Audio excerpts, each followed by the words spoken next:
Hello students, आप सभी लोगों का लक्ष्य केमिस्ट्री क्लासेस के यूट्यूब चैनल पर एक बार पुनः वेलकम करता हूं। आज हम लोग इस वीडियो लेक्चर में अधिशोषण के प्रकार के बारे में सीखेंगे। ठीक है, आज हम लोग पहले सीखेंगे अधिशोषण के प्रकार। अधिशोषण के प्रकार, ठीक है। तो देखेंगे बच्चों, हमने अधिशोष से सीखा था, अधिशोषक सीखा था, अधिशोषक क्या होता था, अधिशोषण क्या होता है और अवशोषण क्या होता है। इन सभी के बारे में हमने एक एक करके डिस्कस किया था। तो आज हम लोग सीखेंगे अधिशोषण के प्रकार। तो बच्चों, आपको पता होना चाहिए कि अधिशोषण कितने प्रकार के होते हैं। अधिशोषण का मतलब है एडजॉर्प्शन। अधिशोषण का मतलब बच्चों एडजॉर्प्शन ना। तो आपका एडजॉर्प्शन कितने प्रकार के होते हैं? एडजॉर्प्शन, टाइप्स ऑफ एडजॉर्प्शन आप बोलोगे। ठीक है, मैं लिख दे रहा हूँ केवल इसकी स्पेलिंग, एडजॉर्प्शन। तो एडजॉर्प्शन यहाँ पे बच्चों दो प्रकार के होते हैं। पहला होता है भौतिक अधिशोषण तथा दूसरे को आप बोलते हो रासायनिक अधिशोषण। ठीक है, पहला क्या है बच्चों? तो पहला आपका कहलाता है भौतिक अधिशोषण। ठीक है, पहला है भौतिक अधिशोषण।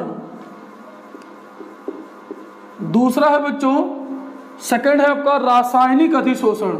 सेकंड क्या है? तो आप बोलोगे रासायनिक अधिशोषण। अधिशोषण, ठीक है। या इसी को एक और नाम से आप जानते हो बच्चों, इसी को हम बोलते हैं रसोव शोषण। ठीक है, रसोव शोषण। चलिए बच्चों, तो देखिए इसी भौतिक अधिशोषण को हम फिजिकल एडजॉर्प्शन कहते हैं। क्या बोलोगे बच्चों? Physical adsorption. ठीक है, चलिए यह रासायनिक अधिशोषण को आप बोलते हो केमिकल एडजॉर्प्शन। इसको क्या बोलते हो बच्चों? तो आप बोलोगे केमिकल एडजॉर्प्शन। चलिए तो अब एक एक करके समझते हैं कि अधिशोषण कितने प्रकार के हैं। एडजॉर्प्शन दो प्रकार के होते हैं एडजॉर्प्शन, एक होता है भौतिक अधिशोषण तथा दूसरा होता है रासायनिक अधिशोषण। भौतिक अधिशोषण क्या होता है? तो हमने कल बताया था बच्चों, पिछले क्लास में हमने बताया था आपको कि यह जो सतह है, जिस सतह पर आकर, यह अगर कोई सतह है तो इस सतह पर आकर कोई अधिशोष्य पदार्थ आकर चिपकता है तो यह सतह क्या कहलाती है? अधिशोषक कहलाती है। तथा जो पदार्थ जो अधिशोष आकर जो चिपकता है इसके ऊपर, वो आपका क्या कहलाता है? वो अधिशोष्य कहलाता है। तथा यह सतह क्या कहलाती है? अधिशोषक ना। देखिए इस सतह को क्या बोलते हैं बच्चों? तो यह आपकी सतह कहलाती है अधिशोषक, तथा जो धूल आके इसके ऊपर चिपका हुआ वो कहलाएगा अधिशोष्य। ठीक है, चलिए तो देखिए बच्चों, यह अगर अधिशोषक है, इसको आप क्या बोलते हो? तो इसको बोलते हो अधिशोषक। अधिशोषक, इसे आप बोलते हो अधिशोषक। ठीक है बच्चों, और है बच्चों, और जो आगे चिपका हुआ उसे आप बोलते हो अधिशोष। क्या बोलोगे? तो आप बोलोगे अधिशोष। अब देखिए, तो जो अधिशोषक की सतह से आकर चिपका हुआ है, इसके लिए कोई न कोई बंध की आवश्यकता होगी, और इसे आप बोलोगे वांडर वाल बल। कौन सा बल बोलोगे बच्चों? तो आप बोलोगे वांडर वाल बल। इसका मतलब क्या है कि जब अधिशोषक की सतह से, जब अधिशोषक की सतह से वांडर वाल बलों के द्वारा जुड़ा होता है तो उसे आप बोलते हो भौतिक अधिशोषण। ठीक है बच्चों, कौन सा अधिशोषण? भौतिक अधिशोषण। तो भौतिक अधिशोषण क्या कहलाता है? जब अधिशोषक की सतह से अधिशोष्य के अणु वांडर वाल बलों के द्वारा जुड़ा होता है या चिपका होता है तो उसी को आप क्या बोलते हो? भौतिक अधिशोषण। अब दूसरा देखते हैं बच्चों, रासायनिक अधिशोषण क्या कहलाता है। तो यह देखिए, यहाँ पे भी बच्चों वही है। क्या? यह आपका हो गया अधिशोषक, और इसके ऊपर जो अणु आके चिपका है वो क्या कहलाएगा? अधिशोष ना। यह अणु कुछ भी हो सकता है बच्चों। ठीक है, हम इसके बारे में बात करेंगे। तो यह जब अधिशोषक की सतह से अधिशोष्य के अणु इसके ऊपर आकर चिपकेगा तो वो किसके द्वारा जुड़ा रहेगा? उसे आप बोलते हो रासायनिक बंध के द्वारा। कौन सा बंध? तो यहाँ पे लगेगा बच्चों रासायनिक बंध के द्वारा। रासायनिक बंध के द्वारा एक दूसरा से जुड़े रहेगा, उसी को आप बोलोगे रासायनिक अधिशोषण। ठीक है, तो भौतिक अधिशोषण क्या कहलाएगा? आप लिख लीजिए, जब अधिशोष्य के अणु अधिशोषक की सतह से, जब अधिशोष्य के अणु अधिशोषक की सतह से वांडर वाल बलों के द्वारा जुड़े होते हैं उसे भौतिक अधिशोषण कहते हैं, उसे भौतिक अधिशोषण कहते हैं। अथवा हम बोल सकते हैं बच्चों वह अधिशोषण जो वांडर वाल बलों के द्वारा उत्पन्न होता है उसे भौतिक अधिशोषण कहलाता है, ठीक है, या कहते हैं। दूसरा बच्चों रासायनिक अधिशोषण को एक और नाम से जानते हैं जिसे आप बोलते हो रसोब शोषण। रसोब शोषण किसे आप बोलेंगे बच्चों?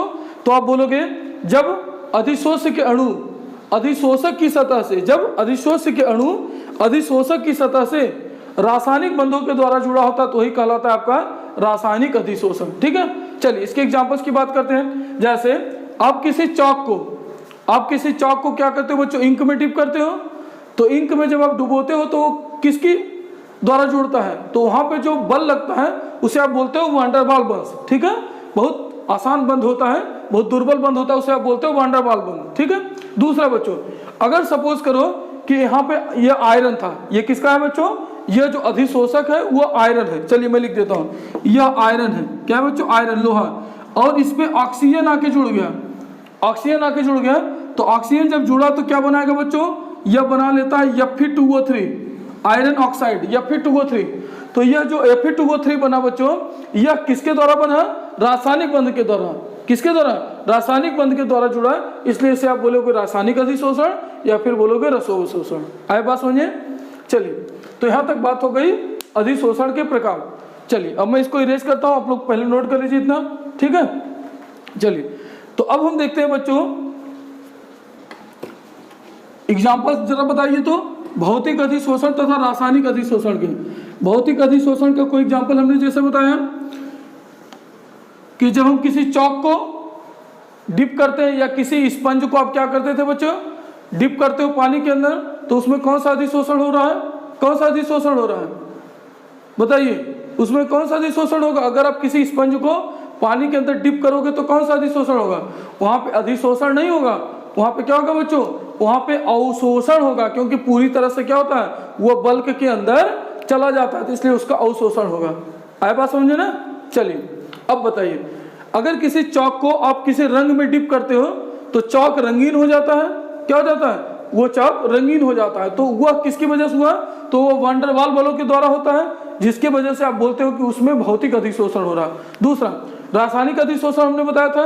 रासायनिक अधिशोषण में जैसे आयरन है, तो आयरन पे ऑक्सीजन आके जुड़ा, तो वह किसके वजह से हुआ? रासायनिक बंध के द्वारा। दूसरा इसी तरह एल्यूमिनियम पे अगर ऑक्सीजन आके जुड़ता है तो वह भी रासायनिक बंध के द्वारा जुड़ता है, ठीक है। तो यह था भौतिक अधिशोषण तथा रासायनिक अधिशोषण। अब हम बात करेंगे बच्चों की भौतिक अधिशोषण तथा रासायनिक अधिशोषण में अंतर क्या होता है, ठीक है। एक तरफ लिखेंगे बच्चों भौतिक अधिशोषण, अधिशोषण इसी को हम बोलते हैं फिजिकल एडजॉर्प्शन। इसी को क्या बोलोगे आप? तो आप बोलोगे फिजिकल एडजॉर्प्शन, ठीक है। दूसरी ओर लिखेंगे बच्चों रासायनिक अधिशोषण, या जिसको आप बोलते हो रसोब शोषण। दूसरी तरफ होता है रासायनिक अधिशोषण,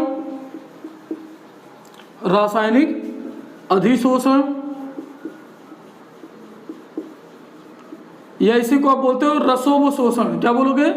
इसी को आप बोलोगे रसोब शोषण, ठीक है बच्चों, रसोब शोषण। चलिए तो अब देखिए इसको आप बोलोगे केमिकल एडजॉर्प्शन, केमिकल एडजॉर्प्शन, या एक और नाम से पुकारते हैं जिसको आप बोलते हो केमीजॉर्प्शन, ठीक है, केमिकल एडजॉर्प्शन। इसीलिए मैंने ऊपर लिख दिया है बच्चों फिजिजॉर्प्शन और केमीजॉर्प्शन, जबकि नीचे हमने लिखा फिजिकल एडजॉर्प्शन और केमिकल एडजॉर्प्शन। चलिए तो ये हो गया बच्चों भौतिक अधिशोषण तथा रासायनिक अधिशोषण। तो दोनों में अंतर लिखते हैं। तो पहला अंतर हमने क्या बोला कि यह अधिशोषण किसके द्वारा उत्पन्न होता है? तो यह वांडर वाल बलों के द्वारा उत्पन्न होता है। पहला पॉइंट, यह वांडर वाल, यह वांडर वाल बलों के द्वारा, बलों के द्वारा क्या होता है बच्चों? द्वारा उत्पन्न होता है, द्वारा उत्पन्न होता है। यह पहला पॉइंट है। इसमें बंध कैसा होता है बच्चों? दुर्बल बंध होता है ना। जैसे गाड़ी है तो गाड़ी पे क्या हुई? धूल लगी, फिर आपने उसको फूका, फिर धूल उड़ गया, फिर फूका, फिर धूल उड़ गया, तो वहां पे कोई मजबूत बंध, ऐसा नहीं कि धूल एक बार आ गया तो फिर दोबारा वो हटेगा नहीं, ऐसा नहीं है। तो ये दुर्बल बंध होता है, ठीक है। चलिए रासायनिक बंध की बात करते हैं बच्चों, रासायनिक अधिशोषण। तो इसमें बोलेंगे पहला पॉइंट, यह रासायनिक बलों या रासायनिक बंध के द्वारा उत्पन्न होता है। यह रासायनिक बंध के द्वारा उत्पन्न होता है, रासायनिक बंध के द्वारा क्या होता है बच्चों, उत्पन्न होता है। तो ये हो गया इसका फर्स्ट पॉइंट, ठीक है। चलिए दूसरा बच्चों देखिए, जो भौतिक अधिशोषण होता है, भौतिक अधिशोषण ऐसा नहीं है कि कोई एकदम फिक्स है कि वही आके जुड़ेगा, ठीक है, वही आएगा तभी अभिक्रिया होगा, मतलब उसके अंदर फिक्स नहीं है, मतलब कोई इसकी विशिष्ट प्रकृति नहीं होती है कि ऑक्सीजन आएगा तभी जुड़ेगा या हाइड्रोजन आएगा तभी जुड़ेगा, ठीक है। तो ऐसा इसका फिक्स नहीं है। तो इसलिए क्या बोलते हैं बच्चों, इसकी जो प्रकृति है भौतिक अधिशोषण की, वह विशिष्ट प्रकृति का नहीं होता, इसकी प्रकृति विशिष्ट नहीं होती। ऐसा नहीं है कि हाइड्रोजन आएगा तभी आकर जुड़ेगा, कार्बन आएगा तभी आकर जुड़ेगा, मतलब उसकी प्रकृति विशिष्ट नहीं होती। जबकि रासायनिक अधिशोषण में क्या होता है बच्चों, क्या होता है, इसकी प्रकृति विशिष्ट होती है। देखते हैं अभी कैसे, ठीक है। तो आप इसमें लिखोगे सेकंड पॉइंट, इसकी प्रकृति विशिष्ट नहीं होती है। तो सेकंड पॉइंट आप लिखोगे इसकी प्रकृति विशिष्ट नहीं होती है, विशिष्ट नहीं होती है। सेकंड पॉइंट है इसकी प्रकृति विशिष्ट नहीं होती है, ठीक है। समझ में आया ना कैसे नहीं होती है। ऐसा नहीं है कि कोई चाक को डुबोते हो तो लाल रंग में डुबोगे तभी रंगीन होगा, ऐसा नहीं। तो इसकी प्रकृति विशिष्ट नहीं होती है। जबकि इसमें बात करें बच्चों सेकंड पॉइंट, तो इसकी प्रकृति विशिष्ट होती है। इसकी प्रकृति कैसी होती है, तो आप लिखोगे इसकी प्रकृति विशिष्ट होती है। चलो भाई अब समझते हैं जरा कि विशिष्ट कैसे होती है, कैसे विशिष्ट होती है इसकी प्रकृति। तो देखो, अगर कोई आयरन है ना, तो आयरन के साथ ऑक्सीजन जुड़ेगा तभी वो Fe2O3 बनाएगा। यह अगर आयरन है ना, यह अगर आयरन का टुकड़ा है और यहाँ पे आके ऑक्सीजन गैस जुड़ता है, ऑक्सीजन ना, ये अधिशोषक हो गया तथा जो जुड़ा वो अधिशोष्य हो गया। तो ये क्या बनाएगा, Fe2O3 बनाएगा। तो ये फिक्स है, तो इसलिए बोलते हैं इसकी प्रकृति कैसी होती है, विशिष्ट होती है। दूसरी बात, अगर एल्यूमिनियम की सतह से ऑक्सीजन आकर जुड़ता है, कौन जुड़ता है, ऑक्सीजन आकर जुड़ता है, तभी यह आपका Al2O3 बनाएगा, तभी आपका कौन बनाएगा, Al2O3 एल्यूमिनियम ऑक्साइड बनाएगा। ऐसा नहीं कि एरू गैरू नत्थु खैरू आके जुड़ जाएगा तो एल्यूमिनियम ऑक्साइड बना लेगा, ठीक है। ऐसा नहीं है कि एरू गैरू नत्थु खैरू आके जुड़ जाएगा तो आपका क्या बना लेगा, एल्यूमिनियम ऑक्साइड, ऐसा नहीं। तो इसलिए बोलते हैं इसकी प्रकृति क्या होती है बच्चों, विशिष्ट होती है। चलिए, तो ये था सेकंड पॉइंट। अब थर्ड पॉइंट समझते हैं। थर्ड पॉइंट देखिए बच्चों, देखो जो आपका भौतिक अधिशोषण होता है, अगर इसमें ताप बढ़ा दोगे, ठीक है, एक निश्चित ताप तक तो भौतिक अधिशोषण होता है, लेकिन अगर ताप बढ़ा दोगे तो भौतिक अधिशोषण में कमी आ जाएगी, मतलब भौतिक अधिशोषण घट जाता है। तो तीसरा पॉइंट लिखेंगे ताप बढ़ाने पर, तीसरा पॉइंट, ताप बढ़ाने पर भौतिक अधिशोषण घट जाता है। बढ़ाने पर क्या होता है बच्चों, तो आप लिखोगे भौतिक अधिशोषण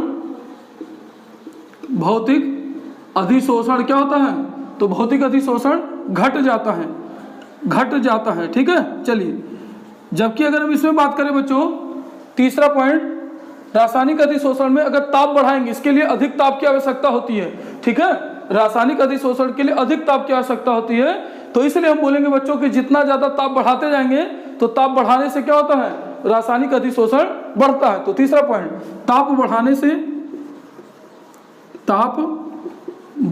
से रासायनिक अधिशोषण, ताप बढ़ाने से रासायनिक अधिशोषण मतलब समझ आ रहा है ना, एडजॉर्प्शन ना। अगर आपने पहला वीडियो नहीं देखा है, पहले पहला वीडियो देखिए तब इसको देखिए, तभी समझ आएगा। तो ताप बढ़ाने से रासायनिक अधिशोषण क्या होता है बच्चों, रासायनिक अधिशोषण बढ़ता है।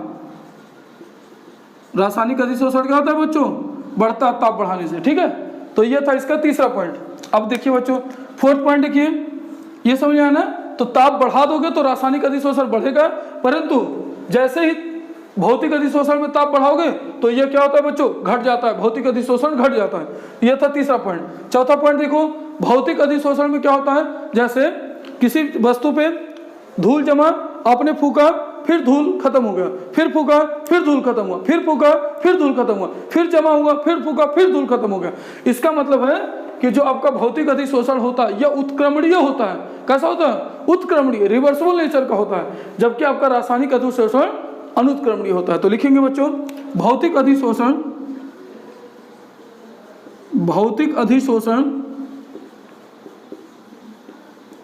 अधिशोषण कैसा होता है बच्चों? तो आप बोलोगे उत्क्रमणीय होता है, उत्क्रमणीय होता है, उत्क्रमणीय होता है। ठीक है, चलो इसमें क्या लिखेंगे बच्चों? तो रासायनिक अधिशोषण अनुत्क्रमणीय होता है। तो इसमें 4th पॉइंट लिखोगे रासायनिक अधिशोषण। आ रहा समझ में ना? ठीक है, आप लोग बीच बीच में अपने फ्रेंड को जरा शेयर भी कर दिया करिए। ठीक है, बहुत आप लोग को पुण्य मिलेगा। रासायनिक अधिशोषण, रासायनिक अधिशोषण क्या होता है बच्चों? अनुत्क्रमणीय होता है। रासायनिक अधिशोषण कैसा होता है? तो आप बोलोगे अनुत्क्रमणीय होता है। कैसा होता है? अनुत्क्रमणीय होता है। ठीक है, तो चलिए हमने बता दिया कि यह वान डेर वाल्स बलों के द्वारा जुड़ा होता है, जबकि रासायनिक बंध के द्वारा जुड़ता है। इसमें इसकी प्रकृति विशिष्ट नहीं होती है, जबकि इसकी प्रकृति क्या होती है बच्चों? विशिष्ट होती है। तीसरा, ताप बढ़ाने पर भौतिक अधिशोषण क्या होता है? घट जाता है, जबकि इसमें ताप बढ़ाओगे भौतिक रासायनिक अधिशोषण क्या होगा? बढ़ेगा। चौथा पॉइंट, भौतिक अधिशोषण उत्क्रमणीय होता है। ठीक है, उत्क्रमणीय मतलब अभिकारक से उत्पाद में, फिर उत्पाद से अभिकारक में परिवर्तित होता है, जबकि रासायनिक अधिशोषण क्या होता है? अनुत्क्रमणीय। एक बार अगर आके जम गया, आयरन के ऊपर अगर जंग लग गई, ठीक है, तो फिर उसको हटाते रहो, हटने वाला नहीं है। तो इसलिए रासायनिक अधिशोषण क्या होता है बच्चों? अनुत्क्रमणीय होता है। तो इतना पहले नोट कर लीजिए, फिर हम आपको बताते हैं 5th पॉइंट। ठीक है, तो नोट कर लीजिए। चलिए, तो 5th पॉइंट देखिए बच्चों, जो भौतिक अधिशोषण होता है इसमें सक्रिय ऊर्जा, जो अभिक्रिया कराने के लिए ऊर्जा की आवश्यकता होती है, सक्रिय ऊर्जा यहाँ पे। ठीक है, तो भौतिक अधिशोषण में सक्रिय ऊर्जा की आवश्यकता नहीं होती है, जबकि रासायनिक अधिशोषण में क्या होता है? सक्रिय ऊर्जा की आवश्यकता होती है अभिक्रिया कराने के लिए। तो इसमें लिखोगे, इसमें सक्रिय ऊर्जा या एक्टिवेशन एनर्जी इसको कहते हो। ठीक है, आगे पढ़ना है। इसमें सक्रिय ऊर्जा की आवश्यकता नहीं होती है, सक्रिय ऊर्जा की आवश्यकता नहीं होती है। यह 5th पॉइंट। ठीक है बच्चों, नहीं होती है। इसमें क्या लिखोगे? इसमें सक्रिय ऊर्जा की आवश्यकता होती है, इसमें सक्रिय ऊर्जा की आवश्यकता होती है, इसमें सक्रिय ऊर्जा की आवश्यकता होती है। आवश्यकता क्या होती है बच्चों? होती है। तो यह था 5th पॉइंट। ठीक है, चलिए, तो अभिक्रिया कराने के लिए सक्रिय ऊर्जा की आवश्यकता नहीं होती है भौतिक अधिशोषण में, जबकि रासायनिक अधिशोषण में होता है। चलिए बच्चों 6th पॉइंट देखते हैं। इसमें जो ऊष्मा परिवर्तन होता है बहुत कम होता है। ठीक है, बहुत कम ऊष्मा परिवर्तन। तो लिखोगे इसमें ऊष्मा परिवर्तन, इसमें ऊष्मा परिवर्तन क्या होता है बच्चों? बहुत कम होता है। परिवर्तन बहुत कम होता है, बहुत कम होता है। ठीक है, और कितना होता है बच्चों? तो यह करीब 20 से 40 किलो जूल मोल इनवर्स ऊष्मा परिवर्तित होती है। ठीक है, 20 से कितना? 40 किलो जूल मोल इनवर्स, या किलो जूल प्रति मोल आप बोलते हो। इसमें लिखेंगे बच्चों 6th पॉइंट, इसमें आप लिखो इसमें ऊष्मा परिवर्तन अधिक होता है। इसमें ऊष्मा परिवर्तन, इसमें ऊष्मा परिवर्तन अधिक होता है। परिवर्तन क्या होता है बच्चों? तो आप बोलोगे अधिक होता है। इसमें ऊष्मा परिवर्तन अधिक होता है। और ये कितना होता है? तो यह करीब बच्चों 30 से लेकर 240 किलो जूल मोल इनवर्स, या किलो जूल प्रति मोल तक ऊष्मा क्या होती है इसमें? परिवर्तित होती है। ठीक है, तो ये था 6 पॉइंट। अब 7 पॉइंट देखते हैं बच्चों। यह पृष्ठीय क्षेत्रफल पर निर्भर करता है, और यह भी क्या होता है? रासायनिक अधिशोषण भी पृष्ठीय क्षेत्रफल पर निर्भर करता है। समझ आया बच्चों? तो दोनों क्या होता है आपका? पृष्ठीय क्षेत्रफल पर निर्भर करता है। ठीक है, आई बात समझिए। पृष्ठीय क्षेत्रफल का मतलब जितना ज्यादा सरफेस एरिया होगा उतना ही अधिक क्या होगा? अधिशोषण होगा। सिंपल सी बात। जितना ज्यादा क्या होगा? पृष्ठीय क्षेत्रफल होगा, जितना ज्यादा सरफेस एरिया होगा उतना ही ज्यादा अधिशोषण होगा, उतना ही ज्यादा अधिशोषक से आके चिपक सकता है, तो अधिशोषक भी अधिक होगा। ठीक है, चलिए अब एक काम की बात समझिए बच्चों, अगर किसी सब्सटेंस के ऊपर मतलब किसी अधिशोषक के ऊपर आप किसी अधिशोषक को डालते हो और कंपेयर करो कि एक तरफ हमने ठोस अधिशोषक को डाला और एक तरफ उसका चूर्ण मतलब बारीक पाउडर को डाला, तो बताओ कि दोनों में ज्यादा जो अधिशोषक होगा, ज्यादा अधिशोषण कहां पे होगा? ठीक है, दोनों में से किस अधिशोषक के ऊपर ज्यादा अधिशोषण होगा? तो जाहिर सी बात है कि जहां पे पाउडर वाला रहेगा वहां पृष्ठीय क्षेत्रफल अधिक होगा, तो सरफेस एरिया ज्यादा होने की वजह से जो महीन चूर्ण पाउडर होते हैं वह क्या होता है, ठोस की अवस्था में, जो ठोस होता है उसकी अवस्था में वहां पे क्या होता है, अधिशोषक अधिक होता है। ठीक है, चलिए, तो ये हो गया बच्चों, आई बात समझ में ना, वहां पे अधिशोषण क्या होगा, अधिक होगा। तो लिखोगे यह पृष्ठीय क्षेत्रफल पर निर्भर करता है, यह पृष्ठीय क्षेत्रफल पर क्या होता है बच्चों, निर्भर करता है, क्षेत्रफल पर निर्भर करता है, यह पृष्ठीय क्षेत्रफल पर निर्भर करता है। इसमें क्या लिखोगे, यह भी पृष्ठीय क्षेत्रफल पर निर्भर करता है, 7th पॉइंट, यह भी पृष्ठीय क्षेत्रफल पर निर्भर करता है, यह भी पृष्ठीय क्षेत्रफल पर क्या करता है बच्चों, तो आप लिखोगे निर्भर करता है। ठीक है, ये हो गया आपका 7th पॉइंट। चलिए नेक्स्ट देखते हैं बच्चों, यह देखिए, एक चीज समझिएगा, कंफ्यूज मत करिएगा, यह गैस की प्रकृति पर निर्भर करता है। वहां पे हमने बोला था यह विशिष्ट प्रकृति का नहीं होता है, जबकि अब मैं क्या बोल रहा हूं, यह गैस की प्रकृति पर निर्भर करता है कि गैस कैसी है, उसकी प्रकृति कैसी है। अगर आसानी से द्रवित होने वाली गैस है, आसानी से लिक्विफाइबल गैस है, तो वह गैस का अधिशोषक भी क्या होगा बच्चों, उस गैस का अधिशोषण भी अधिक होगा। उस अधिशोषक के ऊपर उस गैस का जो अधिशोषण है वह उसका एड्जॉर्प्शन भी क्या होगा बच्चों, अधिक होगा। तो आप क्या बोलोगे कि आसानी से द्रवित होने वाली गैस भी क्या होती है, अधिशोषण अधिक होता है उसका। ठीक है, चलिए, तो बोलेंगे यह गैस की प्रकृति पर निर्भर करता है, यह गैस की प्रकृति पर, यह गैस की प्रकृति पर क्या करता है बच्चों, निर्भर करता है, गैस की प्रकृति पर निर्भर करता है। ठीक है, जो आसानी से द्रवित होने वाली गैस है उसका अधिशोषक अधिक होता है। तो आप लिख लीजिएगा नोट करके, आसानी से द्रवित होने वाली गैस, ठीक है, आसानी से द्रवित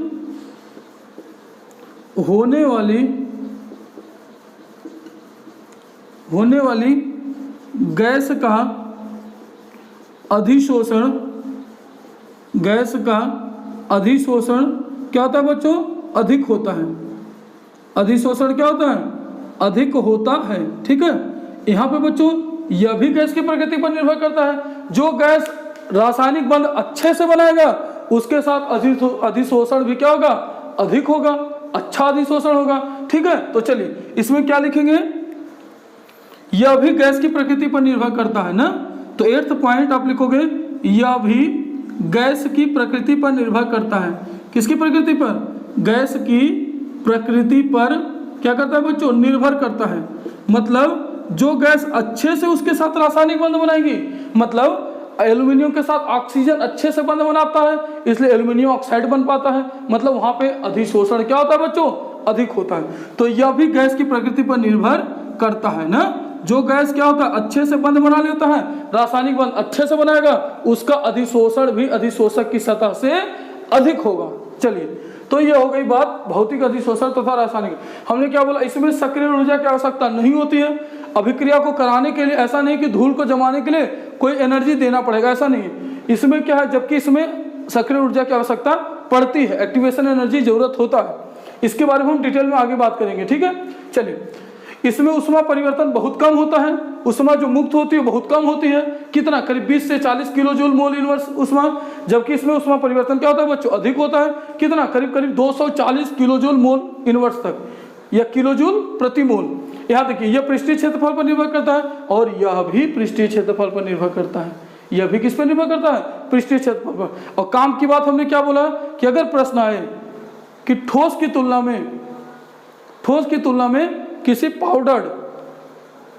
किसी पाउडर अधिशोषक का अधिशोषण अधिक क्यों होता है? तो आप क्या बोलेंगे? क्योंकि वहाँ पे पृष्ठीय क्षेत्रफल अधिक होता है, और पृष्ठीय क्षेत्रफल अधिक होगा तो उसका अधिशोषण भी, उसका एड्जॉर्प्शन भी अधिक होगा।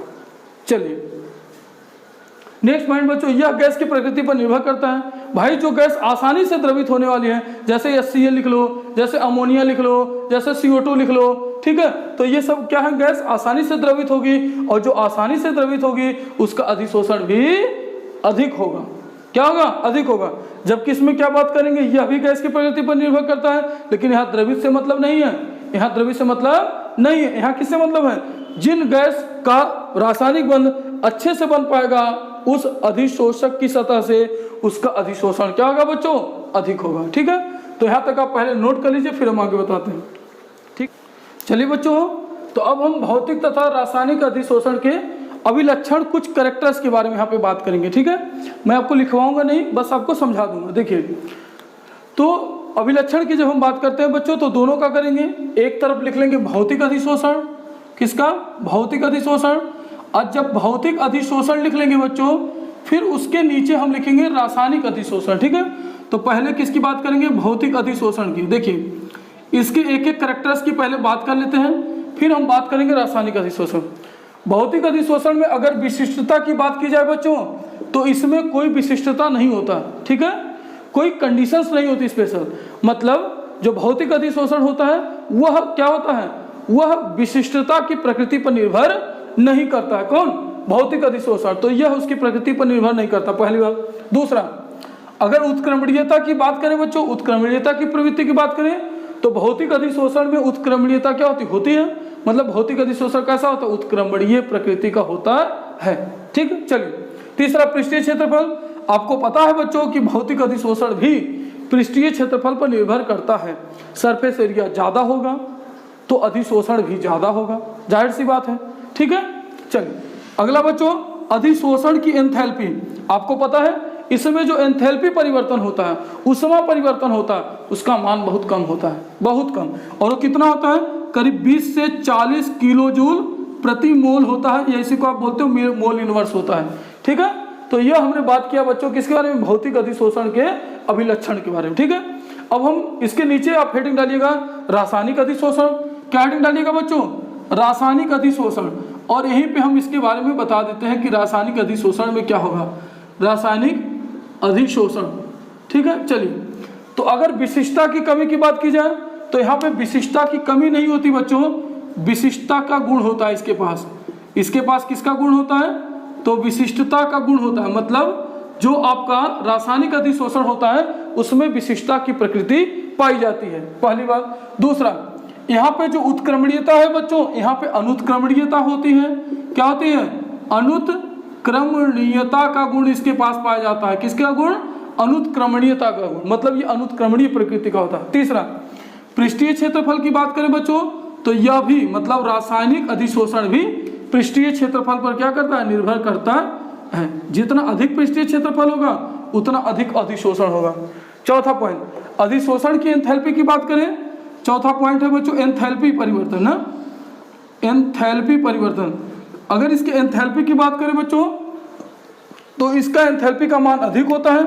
मतलब कितना? 30 से लेके 240 किलो जूल प्रति मोल तक होता है। मतलब इसमें ऊष्मा परिवर्तन भी अधिक होता है। तो ये हमने बात किया कि भौतिक अधिशोषण के क्या विलक्षण थे तथा रासायनिक अधिशोषण का क्या विलक्षण था। भौतिक अधिशोषण में विशिष्टता की कमी पाई जाती है, मतलब यह विशिष्टता पर निर्भर नहीं करता। दूसरा, यह उत्क्रमणीय प्रकृति का होता है। तीसरा, पृष्ठीय क्षेत्रफल अधिक होगा तो भौतिक अधिशोषण भी अधिक होगा। चौथा, अधिशोषण की एंथैल्पी, इसमें ऊष्मा परिवर्तन का मान बहुत कम होता है, अर्थात 20 से लेकर 40 किलो जूल प्रति मोल। रासायनिक अधिशोषण की बात करते हैं तो इसमें विशिष्टता का गुण पाया जाता है, विशिष्टता का गुण पाया जाता है। दूसरा, यह अनुत्क्रमणीय होता है। तीसरा, पृष्ठीय क्षेत्रफल पर यह भी निर्भर करता है। और चौथा, एंथैल्पी परिवर्तन का मान क्या होता है बच्चों? अधिक होता है, वो करीब 240 किलो जूल प्रति मोल तक होता है। ठीक है, तो आज के लिए बस इतना ही। आप लोग नोट कर लीजिए और नोट्स बनाते चलिए बच्चों। ठीक है, जितना पॉसिबल हो पाता है ऑनलाइन उतना मैं आपको पढ़ाने की कोशिश करता हूँ।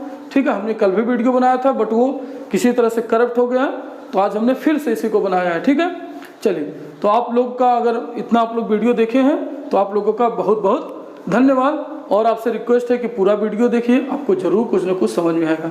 ठीक है, और वीडियो कैसा लगा कमेंट करके जरूर बताइए और अपने फ्रेंड के साथ शेयर करिए और पढ़ते रहिए। Thank you.